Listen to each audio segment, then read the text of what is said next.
mo dito? Hi, Edison, good Magandang morning. hapon po.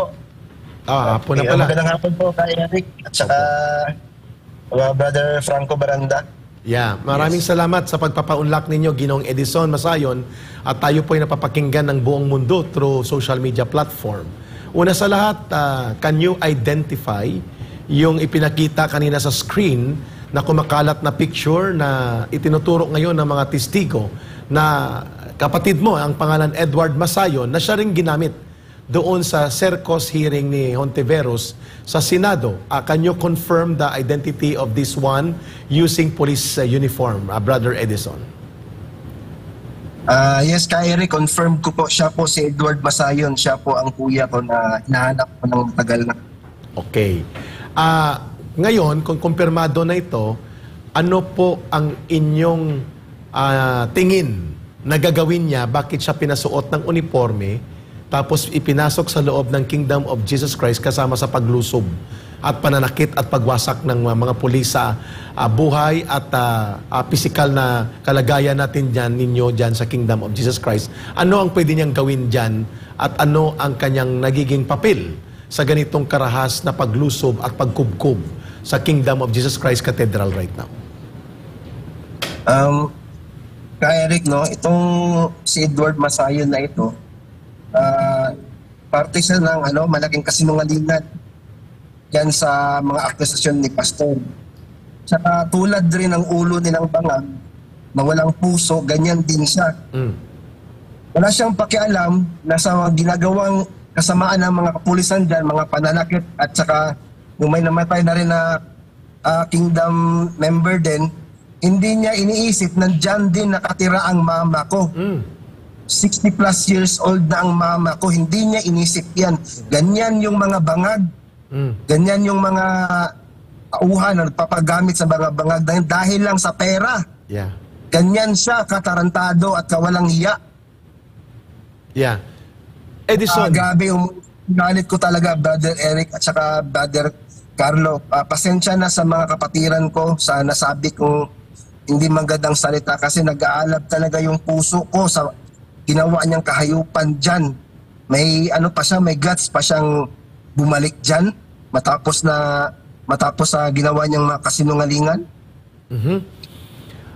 Sa tingin mo, maliban sa pera, at sigurado tayo na ang pera nga ang motibasyon niya at doon siya nasilaw, kung kaya niya pinagtaksilan ang mama mo, ikaw, ang pamilya niyo, pati na po ang kapatiran at ang mga kasamahan ninyo sa Kingdom of Jesus Christ, ano pa kaya ang pwede niyang gawin? Bakit ipinasok ito na naka-uniforming police na mag-disguise sa loob ng compound ng katedral ng Kingdom of Jesus Christ? Sa akin, ka-Eric, siguro, nagpakunwari siya nag-guide. Paano siya maging guide dyan? Hindi naman siya nagtagal na assign dyan. Doon siya sa Glory Mountain na assign.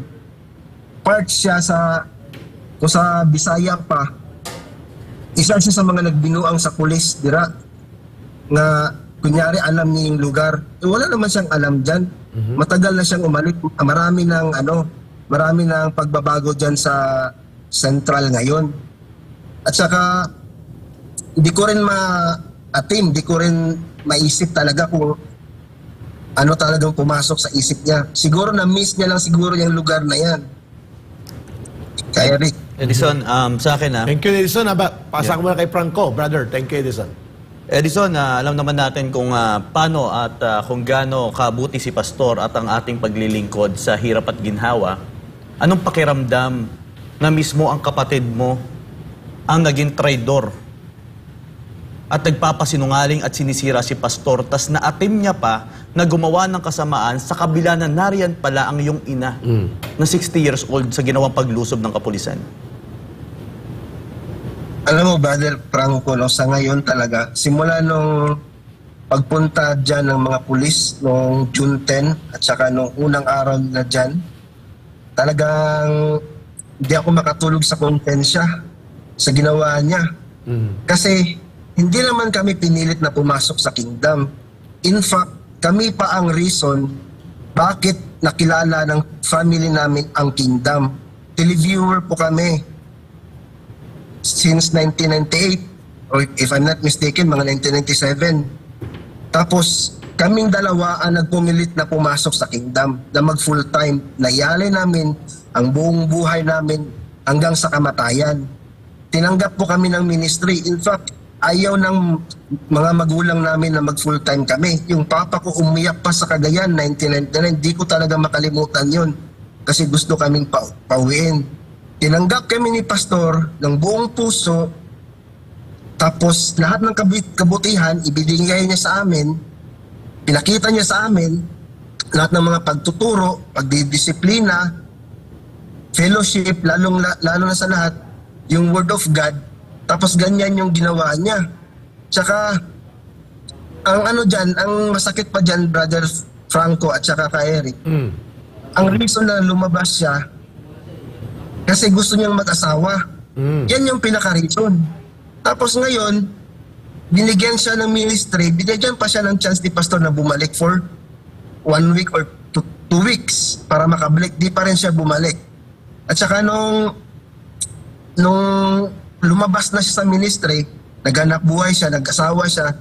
Ngayon na nagka-problema siya sa buhay niya, sabihin ko sa inyo, pinuntahan ko yung mga kamag-anak namin dito. Marami siyang pinag-utangan. Ngayon, dahil sa anong tawag sa Bisaya, sa kadimalasan na nahitabo siyang kinabuhi. Kamalasan. Pumasok ka dyan. Ngayon, parang ginawa niya ang parang sinisisi niya si pastor sa kanyang kabulastugan. Desisyon niya man lahat yan. Desisyon namin na pumasok. Tapos ngayon, desisyon niya rin na lumayas. Actually, hindi niya nagpaalam. Lumayas yan. Tapos ngayon, yan yung gagawin niya. Tapos may guts pa siya talaga na bumalik. Yung nakakahiya talaga sa akin talaga, pastor. Tsaka mga kapatid sa kingdom, humingi po talaga ako ng patawad sa inyo. Di ko talaga, ewan ko kung tao pa ba to. Minsan, nag-message pa yan, nag-comment yan sa Facebook page ni Reza Hontiveros. Di yan makasagot ng maayos sa akin. Hindi ngayon nagbe-message eh. Tsaka kung ito na gidaog-daog siya dire, dapat tumawag siya sa akin at saka sa mama ko. Hindi yan tumawag.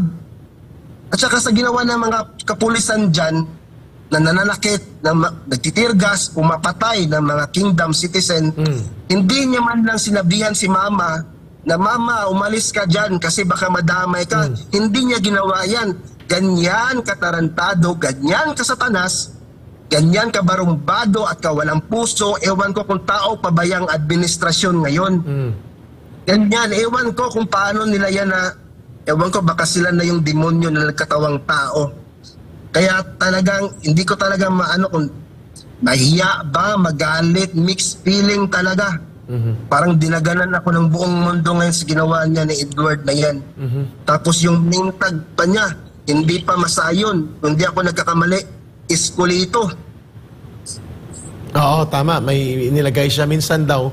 Ang apelyido ang ginagamit niya, hindi masayon nga eh. Mukhang ang name patch na ginamit dito, peke din eh, sa pulis. Edison, napakaganda ng iyong tinuran na ang iyong paninindigan kung bakit ka nanatili is voluntary ang lahat ng pumapasok sa ministro ng Kingdom of Jesus Christ at libre at voluntaryo din ang umalis. At maraming ganyan na hindi naman naninira at umaatake at nagiging gamit ng gobyerno sa pagwasak sa kingdom. Ito ngayong kapatid mo, sabi mo nang humingi ka ng kapatawaran, understandable as a human being, na maapektuhan ka kahit papano dahil pamilya mo to kapatid mo siya.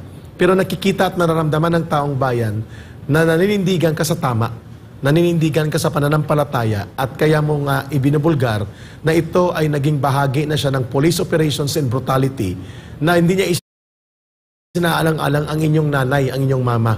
Ngayon, wala ka bang komunikasyon nito sa kanya para sumurrender na lang at ibulgar at ituwid ang pagkakamali para maibulgar niya kung paano ginamit ng polis ang kalukuhang ito upang lusubin at agawin ang compound at bastusin ang katedral, kahit yun na lang gawin niya, na ibulgar niya na ito lahat ay pakana ng mga matataas na opisyal ng polis at magpakustodisya kung anong gusto niyang tulong, halimbawa, ikustodisya sa mga abogado para matulungan siya na maibulgar itong karumal-dumal na paggamit sa kanya at upang makabawi siya, do you think that would be possible na ma-expose pa ito at mabawi pa siya at maituwid ang mga ang ano pa mang pwedeng maituwid sa mga ginawang pagkakamali niya? Alam mo ka, Eric, nung nananalangin ako sa Panginoon na sana nga ganyan ang gagawin niya. Kasi ako rin talaga, humingi rin ako ng tulong sa mga kamag-anak ko na kung pwede rin kung pwede ma-convince siya na yan ang gagawin niya. Pero kahit sa mga kamag-anak ko, ka Eric, tsaka Brother Franco, hindi siya nakipag-contact. Pumunta lang yan para utangan.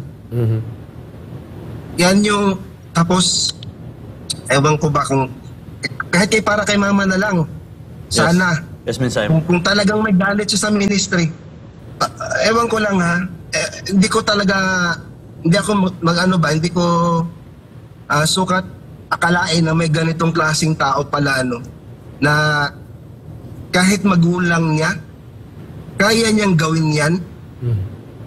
Hindi siya ewan ko ba kung nasa katinuan pa ba ito talaga. Sana nga ako nananalangin talaga sa Panginoon na sana yan ang gawin niya talaga. Yeah.